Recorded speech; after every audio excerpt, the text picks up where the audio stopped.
Hear Israel.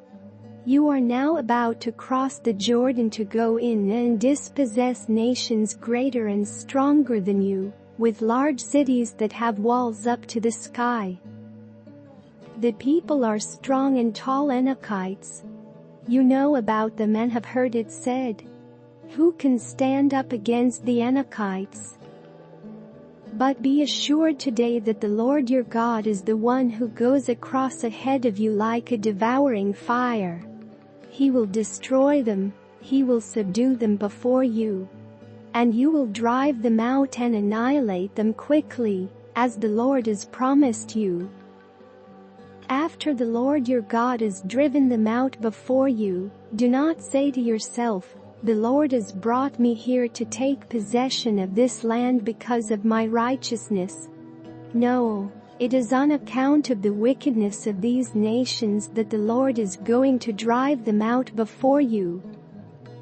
It is not because of your righteousness or your integrity that you are going in to take possession of their land, but on account of the wickedness of these nations, the Lord your God will drive them out before you, to accomplish what he swore to your fathers, to Abraham, Isaac and Jacob. Understand, then, that it is not because of your righteousness that the Lord your God is giving you this good land to possess, for you are a stiff-necked people. Remember this and never forget how you aroused the anger of the Lord your God in the wilderness. From the day you left Egypt until you arrived here, you have been rebellious against the Lord. At Horeb you aroused the Lord's wrath so that he was angry enough to destroy you. When I went up on the mountain to receive the tablets of stone, the tablets of the covenant that the Lord had made with you, I stayed on the mountain 40 days and 40 nights. I ate no bread and drank no water. The Lord gave me 2 stone tablets inscribed by the finger of God. On them were all the commandments the Lord proclaimed to you on the mountain out of the fire, on the day of the assembly. At the end of the 40 days and 40 nights, the Lord gave me the 2 stone tablets, the tablets of the covenant. Then the Lord told me, "Go down from here at once, because your people whom you brought out of Egypt have become corrupt. They have turned away quickly from what I commanded them, and have made an idol for themselves." And the Lord said to me, "I have seen this people, and they are a stiff-necked people indeed. Let me alone, so that I may destroy them and blot out their name from under heaven. And I will make you into a nation stronger and more numerous than they." So I turned and went down from the mountain while it was ablaze with fire. And the 2 tablets of the covenant were in my hands. When I looked, I saw that you had sinned against the Lord your God. You had made for yourselves an idol cast in the shape of a calf. You had turned aside quickly from the way that the Lord had commanded you. So I took the 2 tablets and threw them out of my hands, breaking them to pieces before your eyes.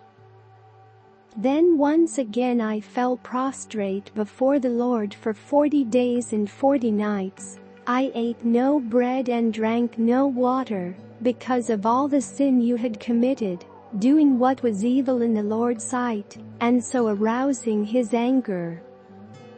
I feared the anger and wrath of the Lord, for he was angry enough with you to destroy you. But again the Lord listened to me. And the Lord was angry enough with Aaron to destroy him, but at that time I prayed for Aaron too. Also I took that sinful thing of yours, the calf you had made, and burned it in the fire.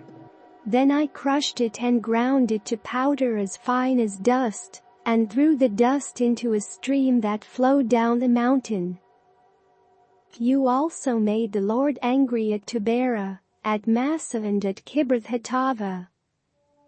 And when the Lord sent you out from Kadesh Barnea, he said, Go up and take possession of the land I have given you. But you rebelled against the command of the Lord your God. You did not trust him or obey him.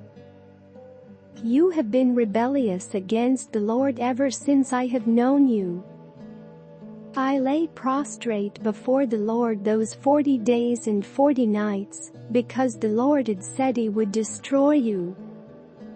I prayed to the Lord and said, Sovereign Lord, do not destroy your people, your own inheritance that you redeemed by your great power and brought out of Egypt with a mighty hand. Remember your servants Abraham, Isaac and Jacob. Overlook the stubbornness of this people, their wickedness and their sin. Otherwise, the country from which you brought us will say, because the Lord was not able to take them into the land he had promised them, and because he hated them, he brought them out to put them to death in the wilderness. But they are your people, your inheritance that you brought out by your great power and your outstretched arm.